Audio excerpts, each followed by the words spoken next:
Cheers. Welcome to the week that was. Cheers. This week we're covering August 4 to August 8. Are we cheersing or what? Just throwing your wine around. What was that? I don't know. It's been a week, all right? Doing these on Friday, it's great. We get to drink. Yeah, and then we go for a meal afterwards and anyway. And blow the budget. Blow everything. Look, it's Aussie economy is still going pretty good. I mean, gear's gone up a bit. Overall, week. great week. Yeah. Markets are very fat and happy at the moment. Well, one's looking pretty. Yeah. They're all doing quite well. It's just I'm starting to get more and more concerned. I just get a real vibe. You know, like we wrote in the last newsletter about valuation and investor sentiment. Most valuations like Cape and stuff are really good for the long term, but they're not much good for the next 10 weeks, let alone, 10 months. Yeah, well, it's anything Trump says goes anyway. Well, yeah, that's part of the problem. And we've been talking about that volatility issue because, the problem is Trump says something and then the market responds. The thing that actually concerns me is Trump is now saying stuff and the market's just going, yeah, all right, so that's where I think that. Do you know what I mean? Desensitized. Exactly. Trump's going to just do crazy things. Yeah, it doesn't matter. Market's cool. I mean, there's priced in. Yeah. It's like wars. Yeah. Yeah, I think many. They're serious, but they're everywhere. People are like, oh yeah. Well, now it's video. funny you say that, Tom. Go and have a look at the return of the Israeli ETF. Right, so they're in a war. Opportunity, huh? Right. Well, no. You've been looking? It was an opportunity. I think it's up like you can pull it up, Tom, please. It's at like 30% or 35% or something. Wow. Now, admittedly, that's I think in US dollars, but it's still substantial. Except what's year up to date up 17. Yeah, so I mean, the joint's in a war and it's up 20%. And it's like, oh yeah, cool. I think people are that skeptical now. They're looking for any sign of bad news and buying because it's so accessible to everyone. Yeah, I think we've got, to the point where we're having a little bit of a melt up, and we're in the period where there's too many people saying this won't stop. There doesn't seem to be caution about anything. No. Right? Bitcoin's going, meme stocks are going, the markets are going, residential property's going. It's just all humming along. And that, to me, as I sort of often say, if the Cape was 10, I'd be going, cool, we're going to really swing up. But at a Cape of 39, even Australia's Cape now is about 22 or 23. So, that's getting 30% away from the long-term average. So we're at an all-time high as well. And like you said, well one's done really well. It's like, yeah, because the market's starting to move a little bit. Well, it's gone nowhere for so long, the Aussie market. Yeah, that's true. But yeah, everybody just, as I say, everybody just seems to be, just buy stuff and it'll go up. And that's where I sort of think, you've got to be a little bit careful. Do you think we're benefiting at the minute with, Australia's exports in coal and iron ore and gold and all that kind of stuff? The world seems to be turning to a lot of that. Yeah, the trade surplus I think was $5 billion or something this month. So that's all good, but the global growth is still not that large, and the more I keep looking at the trade war, the more I realise that we are now on a path that is, I would consider, irreversible. And the path is we're separating, right? And that's eventually going to reduce economic growth, and eventually people are going to go, oh, okay, these things are not worth that much money, right? We're not there yet, but at some point, there's like an absolute shit ton of money going into investment in AI stuff. But some of the AI stuff now is coming out going, it's not that good, right? It's like the internet before the .com. Well, yeah, but what happens is people get expectations that outrun what's actually capable, right? So I'm not arguing AI is a dud, But what I'm saying is people are sort of getting a little bit carried away with it. And it's a bit like, whoa, hang on, let's just bring, we've got to keep our feet on the floor, on the ground here.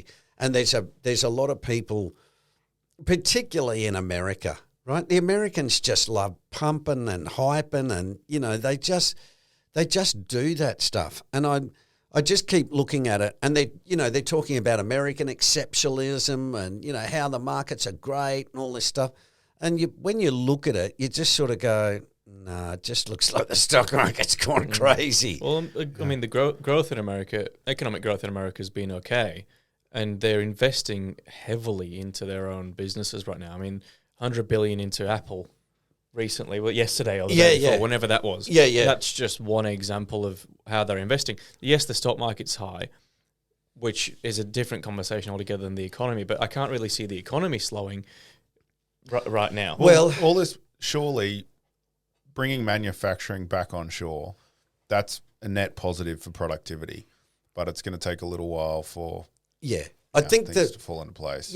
I think what we're seeing is the transition away from less consumption, which is about 70 to 80% of the US economy, into investment. So, what you've said there, Tom, is instead of spending lots of money going to coffee shops and buying crap from Temu in China, what they're doing is now spending money on building data centers for AI, right? You're still spending money, but you're just spending it in different areas. And so that's why I say when they go, oh my God, there's a lot of an increase in bankruptcies. It's like, okay, tell me what the businesses are. Because if you said to me, oh, Steve, 25 coffee shops have gone broke, it's like, okay, well, we got plenty of coffee shops. If you said to me, oh, an AI data center's collapsed, it'd be like, okay, man, geez, that's a problem. Or they probably employ 50,000 people or something. Yeah. And the multiplier effect is really large. Yeah. So that's why I say that we're in a transition period, and that's what makes it a bit hard, for investing, because you've just got to be. That's why I say you've got to have that macro framework to fit it into, because the old style of going, you just buy good companies and hold them, that's not, it sort of sounds really good, right? Everyone says the same thing. Oh, you just buy quality. And it's like, okay, fine. Yeah. But, quality for the last paradigm is not quality for the next paradigm. Yeah. And also, what price are you paying? Exactly. And that's what's happening. At the moment, there's not, no one's paying attention to the price. I went through the ASX top 20 yesterday, and I thought I'll just look at the PEs. Bit of a, rough barometer, but I thought I'll just look at the PEs of the top 20, right? Because they have a large share of the ASX. And 30 plus? Well, some of them are pretty expensive. You've got the banks, Telstra. Yeah, banks, Telstra. Commonwealth Bank, I think, is now at 30. And for an old established company, it should be around 15. But, they're riding the mortgage boom. Has Telstra moved? I stopped looking at it because for years it didn't do anything. Well, Telstra's PE now, I think, is up around 20. I think maybe even a little bit higher. I remember going, actually, that's. Last time I checked, they were at like $2.90 or something. It's like $5. Is it 5 or 4? $4.97. Oh, really? Okay. Go on, Telstra. So probably pays a dividend of about 89%. What's that? Probably pays a dividend of about 89%. Yeah. But the dividend yields are falling. Yeah. Right. And the reason why is because the price is getting ahead of it. So even I think the ASX dividend now is about 3.5, market dividend. But you can still get 4 in bonds and stuff like that. So again, you've got to look at that and go, okay, you're taking a bit of risk. But one thing that is really cheap is resources, right? Even BHP and Rio, you have a look at them. They're, I think Rio's on 9 or BHP's on 9 or something. Wow. So they're quite cheap. But then there's others like WiseTech is on, 66. Yeah, all the tech companies. Yeah. You know, so Yeah, I mean, you got to look at the. I mean, it's easy to say this, and there's arguments against it, but you got to look at the tech companies and go, okay, like a PE of 60. When you compare that to something like Tesla with a PE of like 160. Is it inflated for a reason? Like, is the average actually 20 anymore? Right. Well, I haven't seen any Australian companies with a PE even close to some of the US. No. Well, they don't get the inflows. They're in the hundreds. Yeah, but see, Australia's a little unique in the sense that we're a wealthy country, but we've got a small population and we've just basically got heaps of oligopolies and duopolies, right? So we got, you look at it, you got realestate.com and Domain, right? They basically govern that market. You got Woolies and Coles, and you got a dash of Aldi. You got the four major banks and Macquarie, right? You got JB Hi-Fi, Harvey Norman, and you got a bit of Kogan, right? So when you never look at an Australian industry and go, wow, look at that, 15 companies. It's dominated by 3 or 4 or even 2 companies. And so from that point of view, it's good in a way, right? Because it's generally steady returns and that sort of stuff. But it's not great for dynamism, right? There's not a lot of innovation going on in this joint, right? And that's because those big people are just sitting there going, yeah, righto. Whoever gets innovative, we'll just buy them out. We don't really have the population for it either. Well, no, not necessarily. The problem is we've let big companies buy out any of the potential competitors, right? This is what they got going on in the US, right? The big company, Meta just buys out anybody that looks like it's a threat, right? Or they go in and just go, okay, that's a really great idea. You're thinking, oh, yeah, I'll probably get, 500 million. Meta go, we'll give you for, 4 billion. They go, okay, great, fine. Right. Well, who's not going to sell out? There was a bloke this week, or it might not be this week, but the story came out this week where he was like, he made his own AI company that was leading in whatever, like insert whatever it was. And Zuckerberg's right-hand man offered him 125 mil to basically work for Meta. And he turned it down, wanted to go on his own path. Zuckerberg called him into his mansion or went for a coffee or whatever and just doubled it. I'll give you 250 mil. Come work for me. He's like, all right, cool. Yeah. That's what I mean. Why wouldn't you? That's what I mean. Those companies have got a lot of cash, and they've got a lot of cash because they're dominant, right? They're dominant. But the question is, they can be dominant, but is the price, as Tom said before, well, okay, but are you paying for it because you're not really getting it undervalued, even though there's lots of arguments about that. Yeah, there was one as well. I remember hearing. I've just checked. They offered someone 1.25 billion over 4 years. An AI guy. Yeah, to join the AI club. Yeah, they've done that. Yeah, they did that with about 5 or 6 of them. They've all gone in and said, "We'll give you 200 million salary." The Avengers of AI. How would you even want to do the work? Just a bunch of nerds. Oh, well, you do.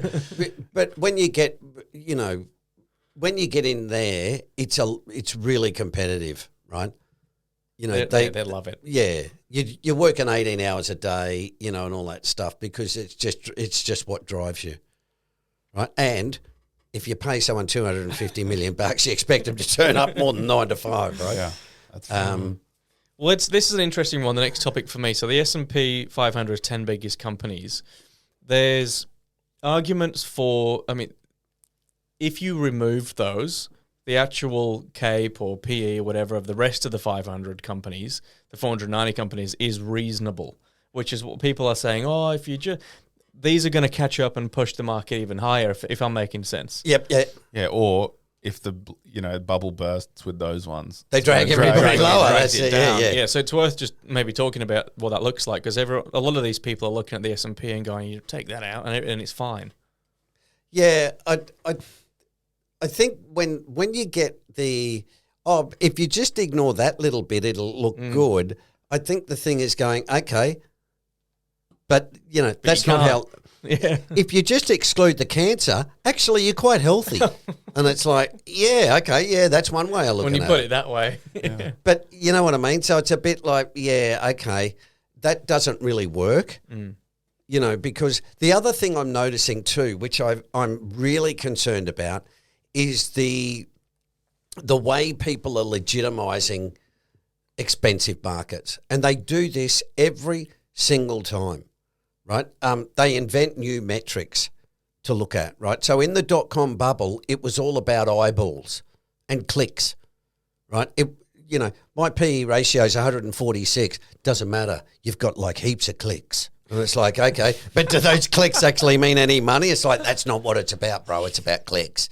And then, of course, they go bankrupt overnight, right? And I'm seeing that stuff again. And that's why I say, and we're going to talk about this further on, all of those same behaviours are coming back again, right? And as I said on the week that was the video this morning, I thought to myself, during the week, I thought, I've got to go back and read Robert Schiller, right? Irrational Exuberance.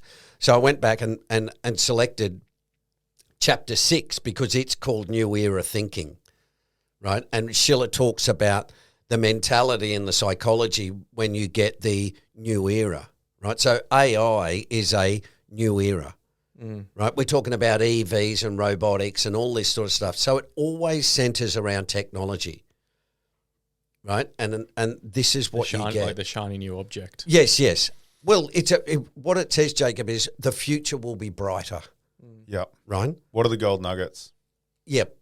That's where we're going to talk about it later on. But one of the it's really important because, as I say, if you understand market cycles, once you, like me, if you've been in the markets for a long time, you get to go, hang on a second, I think I've seen this before. Right. And once you revisit history, you go, yeah, I've seen this before. And that's what I'm seeing more and more of. It's what happens is they sort of say, when the last bear is killed, that's when the market crashes, right? When the last bear goes, yeah, stuff it, right? It's all good, it's a new era, and then the market crashes, right? And it just seems to me that there's not many bears around. Just three in this Just room. three of us. There's 3 in the room, yeah. There's 3 bears. And I got my doubts about you blokes. three grizzlies, and we're all in on Bitcoin. Yeah. No, 2 of us are in on Bitcoin, bro. Oh, you didn't know. We use the company account. Yeah. We've got you one. Yeah. We're 10x long. We're in Tether or whatever that garbage is. Don't start, it's only early. Righto. Aussie economy. Aussie House economy. prices are 14 times income. Still very high. 14 times the average income or 2 times Tom's income. What? Something like that. Where has this come from? This is the new joke. I don't like it. It's a new joke. Deal with it. If it was true, I'd like it. 14 times income is absolutely insane. It's It is. absolutely nuts. You put a chart up on Instagram, I think, or social a few days ago, where in 100 years ago it was 3 times, and then 1975 was 4 times, Yep. and it's just kind of gone. Yep. I reckon bring back 4.5 times. I'll be happy with that. Well, It'll happen after I It's buy. too size to it, price well, and income. but you see, it may well do, Tom, but it might take 20 years. Right? This is the thing people don't get with property, is that it may not sink, but it may not go anywhere for 10 or 15 years. And then when you go, oh, we had that property for 20 years, calculate it and go, actually, we didn't make any money. Or Right, when minimum wage is 250 grand a year. Yeah, which ain't going to happen. Yeah. Right. Well, might be pull a Zimbabwe. Well, like Greece, Well, circa Got a 2008. $1 billion note. we're talking about debasement later on too. So, but anyway, Looking there forward won't to be any new taxes according to Albo. He's a good bloke, isn't he? He's well, You're he's going to get us cancelled saying that kind of stuff, he's mate. he's a bit I think he's a bit spineless, to be honest. Yeah, he's But a bit I of a will wet say, blanket. what happens in politics is, because Albo had such a big win, what people do is go, oh, well, you've got heaps of political capital, so you should use it, right, to do things where, like housing, right? Oh, well, you should, do whatever it is to fix housing. You should do whatever it is to fix the cost of living. But what people don't understand is that as a political party, what you do is you go to the electorate with a policy platform, right? And, I did this when I was a ministerial advisor. You basically have a booklet that says, in my case, here's the 85 things we're going to do for the environment, right? And it would be, we're going to fund this and we're going to do that and we're going to continue this. You do that across every department, and what you don't do is go, oh yeah, now we got a big majority. Yeah, that was all bullshit. Now we're going to do this, right? Well, you don't. Because if 80 people out of 100, or in Albo's case, 65 out of 100 said, we like what you're going to do, it's really dumb if you go, actually, no, now we're going to do this stuff, right? Because just because you get a big margin doesn't mean you should, like the people didn't go, oh yeah, we'll give you a big margin so you can do the stuff that you haven't said you'd do. Yeah, it's not a dictatorship. Well, not dictatorship, but just people saying, well, hang on, I voted for you to do what you said you'd do, not the stuff where you said, oh, well, if we get a really big margin, we're going to do this. It's like, okay, well, that's not the way politics works. Now, they can be a little braver, and generally they will, they might push the envelope on one or two big issues, right?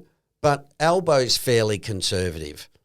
So it's, like I had in the week that was, I had 2 pictures in there with the union saying, you need to do negative gearing reform and stuff. And then I had another one in the Productivity Commission saying, you need to raise GST and do this stuff. And the argument was, okay, we're going to have tax reform. Well, then Albo came out yesterday, and as I deleted those pictures. We're not doing that. And just went no new taxes before the election. So the one thing you want to do in politics too is you want to keep control of the narrative. Yeah. Right? It's really critical. If you lose control of the narrative, the tail starts wagging the dog, and it gets away from you. So that's why Albo pretty quickly has gone no new taxes. Now, he said no new taxes. He didn't say not increasing the old ones. He didn't say, listen, we're going to do a bit of, we're going to do a bit of Houdini, cup magic here. Didn't say I'm not getting rid of tax breaks. Well, yes, that's exactly right. That's exactly right. So, again, it's always, in the wording, right? In the wording. Well, the 50% capital gains tax has been on the record a bit. Yeah, but again, when you've got so many people who are involved, you've got 2.3 million landlords, you've got heaps of the blue rent set with franking credit shares and, selling things and capital gains and all that stuff. It's hard to say, listen, you guys, we've got to cut your income. I mean, hands up, how many people like doing that? Well, hardly anybody. Yeah. And that's what makes it hard. That's why a lot of the time you need a crisis where you can then go, okay, we have to do this. Yeah, we have to do this, and sorry, but this is the way it's got to be, right? Oh, there was a bunch of articles floating around, Jacob, where basically someone had proposed maybe increasing GST from 10 to 15%. Yep. And basically they went, look, this will benefit majority of low-income earners. Some middle and high-income earners will be affected slightly. This will enable them to put cash back in people's pockets. I think what it equated to on was a lie. Proposals was like $1 a day. Yeah. For low income. Yeah. And it's just like, what's like, if $7 that's insulting. Week, right? That's probably an hour of whoever thought of the idea's time. Going an hour, $7. That's like 50, no, like about 365. Yeah. They just got to stop eating avocado toast and buying coffee. Yeah, just get on with it, mate. Yeah. Well, I must say, just off tangent, I took my daughter to a coffee shop last week. $19 for 2 eggs on sourdough. That's about the going rate of 2 eggs. That is It's inflation. It's not that dear, Tom. Like 15. I'll cop 15, right? But $19, right? For everyone not watching the video, he's taking his jacket off. He's that angry. And his jacket's Those coming bloody off. lights are frying me. That or the wine. But, like, I'm not kidding. A dozen eggs at the supermarket is $6. So that means I can buy 36 eggs for $18. You must be buying caged. Or I can go to the coffee shop and buy 2. You're obviously buying caged. Of course. That's what do you buy? Right, organic, range-free, bloody chooks in the backyard. You got to pay for Bob to Our cook them chooks up. can at least take a step. You got to pay for Bob to cook your eggs. You guys are so politically correct. I am paying $19 for a couple eggs, mate. That's you. Yeah. You're the one out there. How many coffees do you have a day? Oh, well, a few. Yeah, that's why I 2, 3. And he doesn't have a coffee maker. No. He goes to the coffee shop. Yeah, well, I've got to do research at the coffee shop, you guys. You should appreciate it. I'm I working do. hard there. I actually do. Fun's over. We're going to talk about currency debasement. Oh, yeah, right. It's a Thanks, common Steve. topic. Everybody goes off to sleep now. Yeah. No. Oh, most of these listeners are asking about it. That's why we're doing it. So, what is it? What is it? Yeah. Okay. Righto. Here's the sort of short story. The argument is governments are debasing the currency, and the reason why is to inflate away the debt. Right now, I'm not going to explain that to you because it's awfully dry and boring. So, the old idea was, the old coins that you get, right? The 20-cent coin and the 10-cent coin. Right, the little grids on the outside? Yes. Do you know why they have those? No. Okay. To count. No, the reason why was because what they used to do was they would file the coin just ever so slightly smaller, and the coin had a gold content in it, right? So what they did was they put the grids on it so you couldn't file it off because you'd look at it and go, hang on, someone's taken the outside of it off and snag the gold, right? So that's the general idea. The idea was the government would say, okay, this 10-cent coin, just for argument's sake, right, it's got an ounce of silver in it. And then they go, okay, actually we're going to put a half an ounce of silver in it and fill the rest of it with lead, right? So in other words, it was debasing it. The argument is, in this context, what these people are saying is, the currency is now buying you less. You hear this a heap in America, right? The dollar's worth less. The dollar's worth 97 cents less than it was in, 1932. Isn't that just increased supply? Well, there's Printing more? yes, that's part of the argument is, Tom, that the debasement comes from increasing the supply, right? So you get a flood of money, you get too much money chasing too few goods, prices go up, and then you get inflation.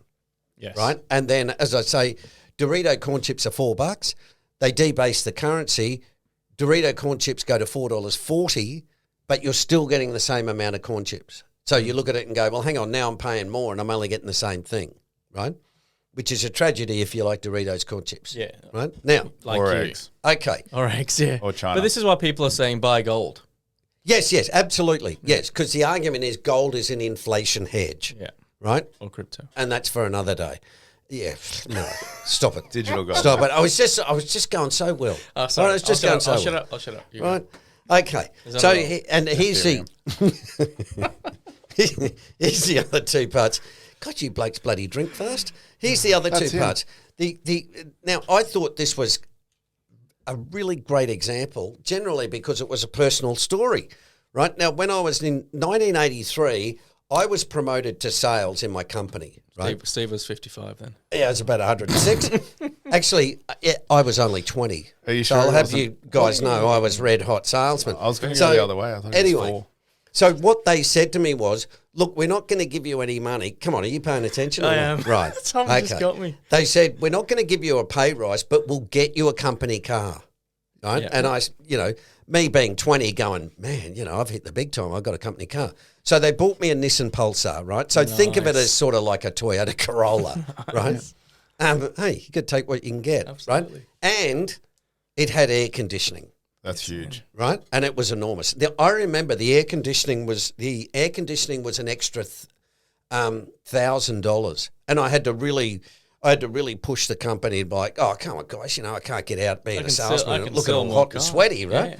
So anyway, they went, yep, righto. Now it was $13,000 with aircon. Okay, so if you put in $13,000 in 1983, and say with inflation, i.e. debasement, how much would it be worth now, right? Now, in other words, to buy a new car now, equivalently in 1983, would be about $50,000, okay? Now, let's have a think about that. You can get a new Toyota Corolla, which is a hybrid, right? It's got air conditioning, power steering, windows, stereo system, a good motor, they run really fuel efficient, and it's about $35,000, right? 37. Now you mean? Yes. Yeah. So in other words, what you look at is say, yes, cars are more expensive, but they're a much better car. Way more tech. Right? They're safer, they've got better tech, they're more comfortable, they last longer, all of that sort of stuff. So when you hear the arguments about debasement, what you've got to do is say, yes, but productivity has countered that. Right? And so you can say inflation's at 3%, yes, but in manufacturing, productivity's been running at about 6%, right? That's why a lot of the manufactured goods, cars, are a lot cheaper, right? And they're being made in places now where they pay lower wages, right? Thailand and China. So that's why we've had an explosion in the West of lots of consumerism and stuff. Right, because what we're doing is saying our dollar is actually buying us more because we're getting things made cheaply and the cars are better and they're increasing productivity.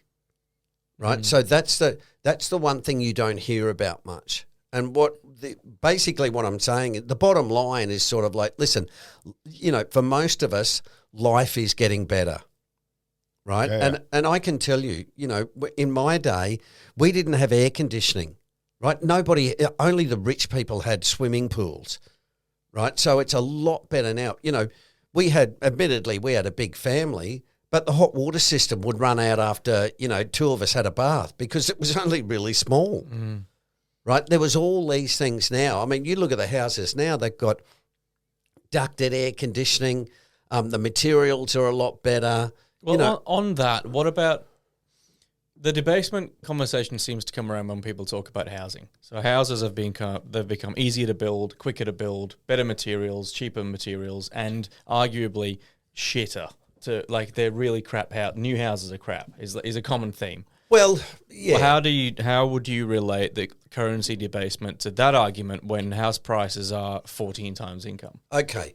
There's a difference there. Good question, Jeff. Housing. Great question. Thank you. Well done, mate. And what about with you can have a little bit of extra wine for that. Just a tipple. Again, reading Robert Schiller. Yeah, you blokes are doing all right. I've hardly finished my first glass. You blokes are knocking it off. It's been a long way. So Schiller said, again, if you look at productivity of housing, the materials are better. They used to use. A bloke used to walk into a site with a bunch of nails and a hammer. Well, now they've got a nail gun, right? And it's like boom, boom, boom, right? So they knock it off a lot quicker. You've got to separate that out from the 14 times income because that's more a function of the explosion in debt. Right. Right? So it's the argument would be saying, or it makes it a little bit difficult, but generally houses are comparatively the same price, if not cheaper.